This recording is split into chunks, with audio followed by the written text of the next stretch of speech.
Eu fiz um vídeo aqui no canal falando sobre esse mouse, né, que é o Motospeed V70, porque eu comprei ele, comprei o do sensor 3320 e não funcionava de jeito nenhum o driver dele.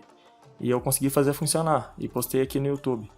Funcionou pra mim, só que pra algumas pessoas não funcionou. Aí eu não sabia o que fazia, né, porque o máximo que eu consegui foi isso. E veio aqui o Luiz Antônio Bezerra Júnior, falou que contatou a empresa da Motospeed aqui no Brasil e eles forneceram pra ele o driver, né.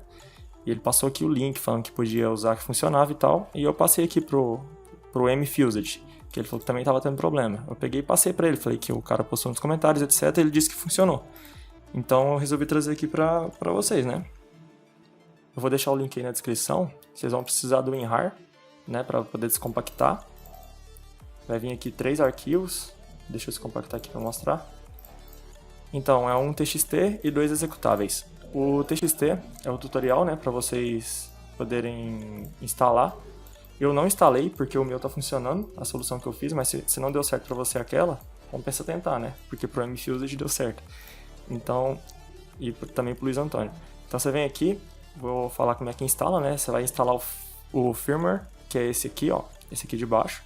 Você vai instalar ele e não desconecta o mouse enquanto estiver instalando.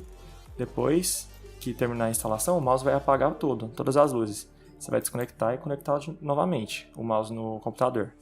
Depois que você conectar novamente, ele acender e tiver tudo certo, né? Você vai instalar o driver, que é esse aqui de cima. Depois você executa o programa e é isso aí. É para funcionar.